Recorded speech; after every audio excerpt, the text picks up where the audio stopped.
Hello, everybody, and welcome back to Out of the Park 23 as the Minnesota Twins, and it is the end of the year.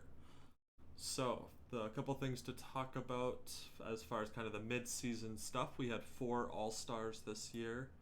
Joan Duran gets his fourth All-Star appearance in 5 seasons. Once again, ends up leading the league in games pitched. Really not a great year for him, I think, all things considered. The low BABIP too means like I have some more concern about him. So we'll sort of see.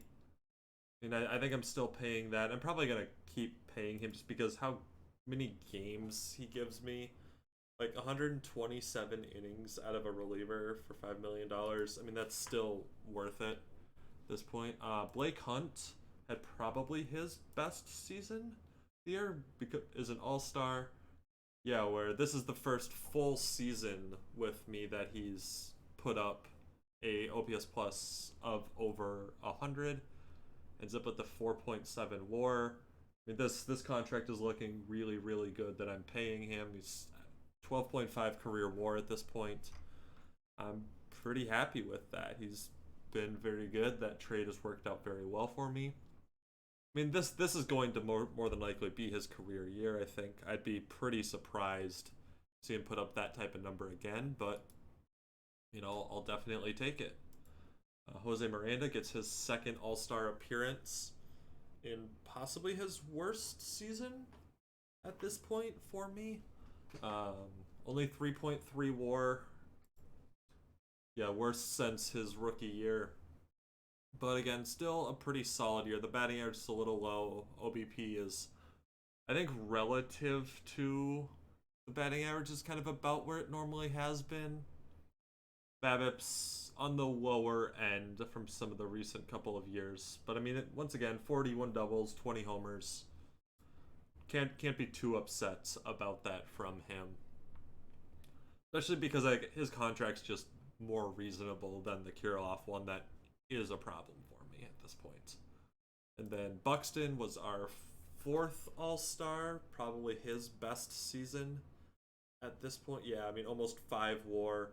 Where again, I'm playing him that kind of 115, 120 games, sort of like how the Twins are in real life. He's up to 22 career WAR. Just the injury proneness wrecked. This is what I have to do to keep him healthy. You see those first 3 years weren't great. There were significant injuries in all 3 of them. And then this is sort of around the point where I said, okay, I'm going to play Royce every 3rd game. Plus this year I had Robles to cover another game. So he was probably only playing 4 or 5 times a week. But he was healthy all year. Still hit 27 home runs. Highest batting average on the team. Second most RBIs, even batting leadoff most of the year. Cannot complain about that at all. So now the other biggest spot that I need to talk about from this year is not from the Major League roster. It's Mario Adrian, our international free agent signing from the first year of the sim, has developed into a monster. So he won the minor league home run derby this year. So you can see he started the year in A-ball. Right, 163 OPS plus promoted him, 150 OPS plus in high A, and the ratings just kept going up. So I just kept promoting him. You can see in AAA put up 1.1 WAR in 30 games in AAA this year. So, which is what happens when you hit 362, 395 OBP, 550 slugging, OPS of almost 1,000. He's having obviously just a massive year where unfortunately I wasn't able to, he didn't kind of hit this big spike until September 1st, which means that even if I had played him in the majors, I wouldn't have been able to use him in the playoffs because he doesn't get promoted until the expanded rosters. So to me at that point, it wasn't worth promoting him, and I figured I'd just let him ride out the year in AAA. And he'll probably start the year on the Major League roster next year. And I honestly might look to do a massive deal for him just right away. Because this bat is absolutely absurd.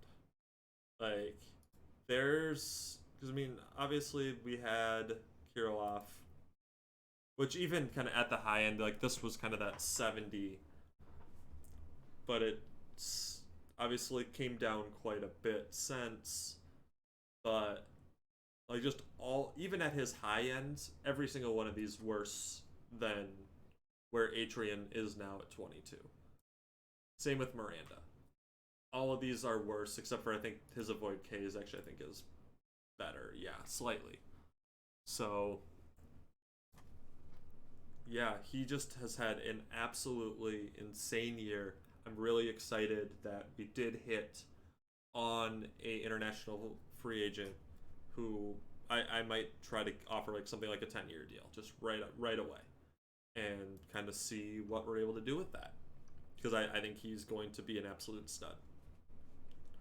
So as far as kind of the record goes, we were kind of in that big scrum for a while this year, and then we just kind of went on pretty much two tears, where there was a point where we went on we were 21-3 I believe during this push, and then we had something like let's see, I mean we can kind of roughly look at this. We're 14-30, so another stretch where we're probably plus 15 or so in that period of time as well. And other than that, I mean, we kind of struggled at the end of the year. I'm honestly like a little even worried about the Milwaukee series in that sense, where like when you compare to peaks, like this spot to here, like they're played better than us at the end of the year. So I definitely have my concerns there. And in the month of August when we were on one of those streaks, Buxton was the hitter of the month, Marquez was the pitcher of the month. So we've had some pretty good stretches. We're just not on one right now. So obviously that's a concerning point. As far as injuries goes, Gallo is out for the year with a torn PCL. He's also not going to come back at this point. There's too much money that he wants. I have too many good corner outfielders that I'm excited about that are not 32 years old. So he will just get qualifying offer because I don't believe. Oh, he has already received a qualifying offer. Darn. Okay. So he'll just walk in free agency, and that will be it. Kirilov has also been on and off injured as well. Has had a terrible season to the point of there's a world in which I think I waive him next year and just eat all of this or try to trade him with eating 50 to 60% of it because he's just going to be a roster clog if he hits this poorly. I mean, I would expect a hitter like this to be minimum league average, but I guess we'll kind of see what goes on with that. I mean, he just was bad this year, so that's a problem. And then Frelick also has had a very good year, but is now fragile. He's had multiple injuries this year. You can see in 26, 4 weeks, 2 to 3 weeks. I mean, then this was just kind of the day-to-day one. But it's definitely concerning. I mean, he's good defensively. So I think that we probably keep him around next year for the 6.6 number. And then that's probably it for him because I have all these other pieces I'm excited about. I'm excited about Baez. I'm excited obviously about Atrian. I'm excited about Emmanuel Rodriguez. I have corner outfielders that I'm excited about. And as a result, I don't know how much more run he's going to get unless he keeps putting up these kind of 4 WAR years. But in that case, I mean, it's hard for me to see us paying him past arbitration because corner outfielders, unless they become like what Atrian looks like he's going to become, just aren't worth locking up to those long-term deals. I mean, he could potentially be just arbitration control through 2029. So we'll kind of see what ends up going on there. But yeah, I mean, he definitely had a very good year for us, which was nice to see. Other parts within the lineup, Gutierrez unfortunately has been pretty much nothing. I have a couple of pieces that are. I'm not 100% sure if they're major league ready or not, but I think ones that will be better than him sooner than later, which means we can move on from him as our backup catcher. Wallner, I called up during one of the injury points, and he's had a pretty good year in the majors for me. He hit 13 home runs in 56 games, the OPS plus of 122. I don't know exactly how sustainable this really is. Obviously, he's not much of an outfielder or infielder. Sort of limits him to DH, which is a spot that I think Atrian will probably be taking over sooner than later. So that's kind of a thing of he's I think good. This is lower than what it should be, but he's kind of still blocked here. So I might try to take this year that he had and look to trade him in the offseason. He's still not even arbitration eligible, so there's definitely potential there. Aranda is probably done based on the year that he just had. And really, even 25 wasn't a great year for him either. So combining the injury issues that he's had and just the real lack of performance the last couple of years, the fact that he's not a great backup defender anywhere, I think we're going to move on from him. Well, where is Amaya? Oh, right, because of the playoff roster stuff. So, yeah, so Jacob Amaya had a terrible year, which brings his ARB estimate down quite a bit, which means we probably keep him around because, like, this is obviously a mirage. And I think he's a better hitter than this. I think he's probably roughly an 80-ish, 80 to 85 OPS plus hitter. Which, with leader and with being pretty good both at shortstop and second base, until I really feel like I have a real replacement for him, which Hernandez is not, because he's just the same person but a little bit better defensively and a worse hitter, and doesn't have the leader benefit as well. He's not as good as Amaya. I think at 950 I can keep him around to kind of be my second base and shortstop backup. Keone Kavoko had an interesting year where he got off to a good start but then struggled quite a bit.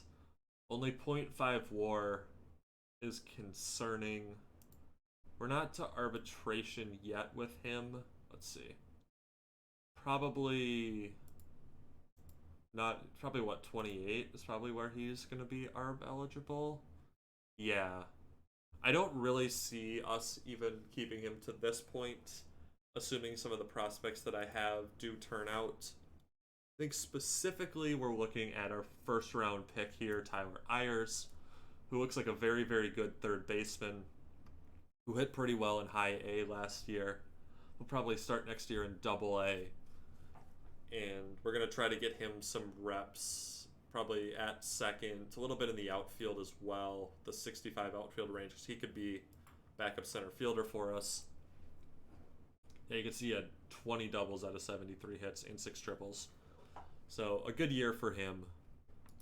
So that's potentially going to be a guy that will take Kavoko's job in probably 2028, I would guess. I don't think he's going to be ready in 27. But who knows? Then Frelick we've talked about, Bucks we've talked about. Robles had a pretty good year. Obviously he won't be back. This was just the filling kind of that 1 year gap for us. Baez had, I think, what I would probably consider a good first season. Kind of that league average. He's not setting the world on fire or anything, but he's also reasonable defensively, which is really nice. He'll probably go into next year as our starting right fielder because of the fact that he's actually pretty good defensively there. And I think that he's just a better defender than Rodriguez.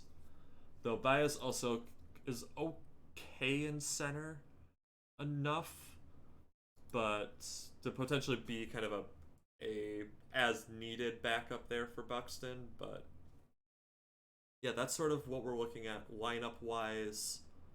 Kind of nobody had an outstanding year really other than Buxton, but a lot of good years. A lot of good, not great hitters, which did put us at fourth in runs scored, top five in most categories. Home runs were a little lacking. Stolen bases gets dropped by the Frelick injury, but not something I super care about anyway. Pitching was good from our starters, but our bullpen definitely was a struggle point this year that I'm not 100% sure where exactly I'm going to solve it. As far as my starters go, so we did have Corbin Burns come back at the end of the year. He wasn't great to the point where I don't think I'm going to start him, at least in the first playoff series. Then we'll sort of kind of play it by ear, assuming we even beat Milwaukee. But what we do with him after that, I'm not super sure. Obviously, he'll be in our rotation next year. Alcantara had a lucky year. He led the league in BABIP. Yeah, he's not coming back. So we have this $21 million team option. I don't see myself taking that at all. I have plenty of options of people that I'm interested to see how they do next year. So that will be an open spot. And honestly, Nola's not going to be back either. He struggled, though the FIP says that he was a little bit unlucky this year. But really, the story here is that when I was starting him, he was just not usable. Really, I mean, usable, but not very good, not on the level that he has been over the last couple of years. So we used him as a reliever to pretty decent effect. But I'm pretty sure he still is looking at, yeah, so this is kind of unfortunate. He had wanted more than this earlier, and it was just going to be an easy qualifying offer.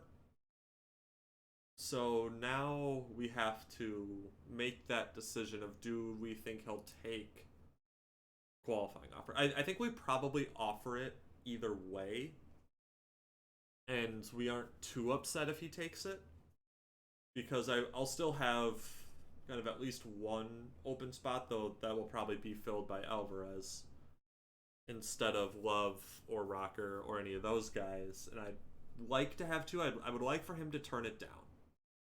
And I think that at 33, he'll think that he can get a 3 or 4 year deal at somewhere around the qualifying offer number, which he's probably likely to take.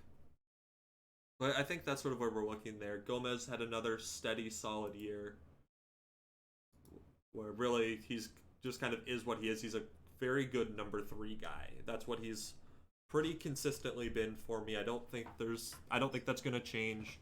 I like the contract that he's signed to for a number 3 pitcher, where never going over $11 million. I think that's really good for a number 3, which is what I think he is. Especially because of the stamina isn't doing something where it's a lot of 5-ish inning starts. Where you can see here, 31 games started, 145 innings. That's not even 5 per start. So that's a little rough. That's obviously a concern point. But normally, the last couple of years, I've had the super elite bullpen that I just didn't really have this year, which kind of hurt that ability to do that. Wait, why does Bentley have a start? Did he start this game? He must have. Okay. So we can kind of take that out. Yeah, we did call him up. He wasn't great for us this year, but I mean, it was 10 innings, so that's kind of whatever. So Colby White started the year as our closer. He struggled. So we put Cano in the role, and he was very, very good. Really, he had one kind of outing where he blew up. Yeah, this one, and I guess this one as well. But the 7 runs in a third of an inning, outside of that, his ERA is sub 2. So, really good year for him. He wants 3.4 next year. That's gonna be a little rough, but I might have to because I'm not convinced on my other options. Colby White was dominant the back end of the year. You can see he gave up 2 runs here. Other than that, he hasn't given up a run since August 7th.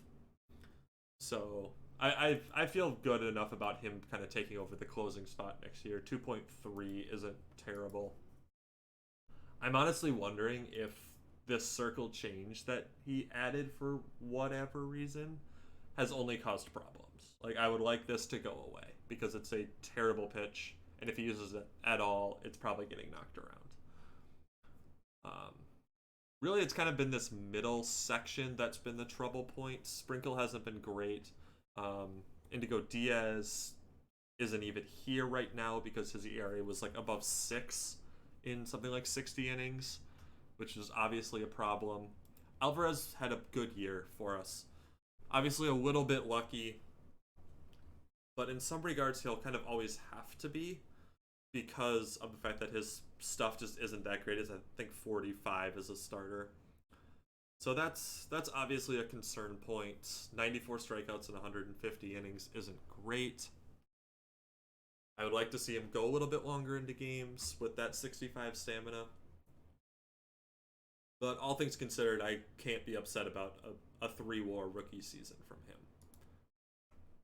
So, yeah, that's sort of where we are there. The bullpen's a little concerning for me right now. I'm not super excited about it going into the playoffs. Rozek is another guy who's kind of been a staple, but was just not good for me this year. We're going to non-tender him and let him walk.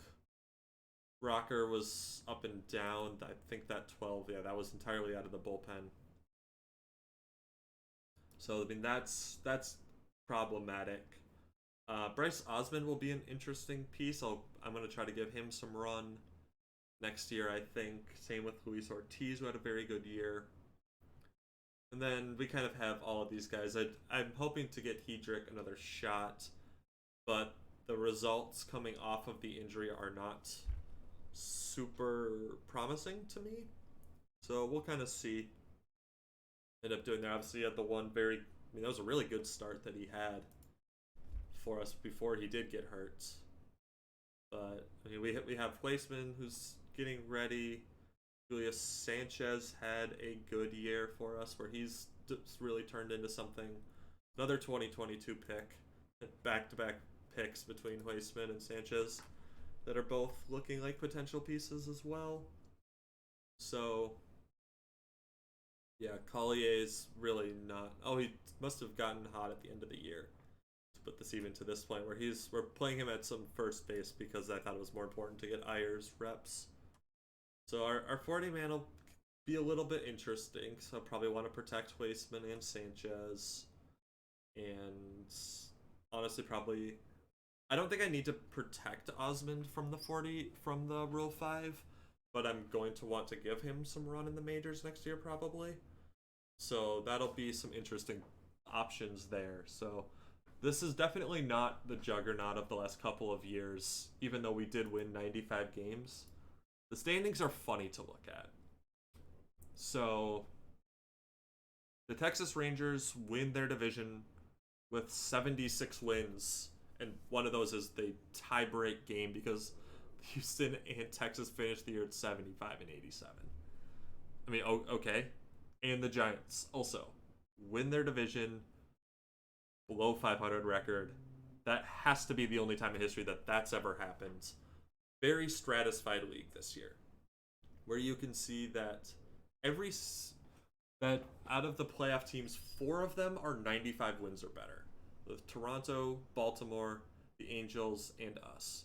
It's the second time I've lost a 2-3 seed tiebreaker to the Angels. I'm not happy about that.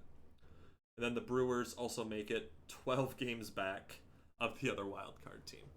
So that will be our first round matchup. And then in the National League, it's a fairly similar story of every playoff team other than the Giants is 93 wins or better. So really a very stratified league. I feel bad for the Nationals and the Rays here. 89 and 88 wins don't make the playoffs. 78 win Giants make the playoffs. Unfortunate for them. So let's talk about the Milwaukee series a little bit. The Twins should be the favorites in this series. I think the most likely outcome should be that I win this series 2-0. They're down Woodruff. They're down, a decent amount of people. They were 8th in runs scored, 10th in runs against. They had a negative run differential in the season. I should win this series. But sometimes weird stuff happens, right? So if we look at this, Luis Urias was their best hitter this year, almost 6 WAR. His ratings aren't even that great, but he's put together a very good season for them. And then this guy, David Garcia, I mean, this is only 50 games. Ratings aren't great. I mean, the bats here just aren't scary at all. Or you can see if they're starters against righties. 1, 2, 3, 4, 5, 6 of them are 101 OPS plus or lower. So that's to me says that I should be able to limit their offense.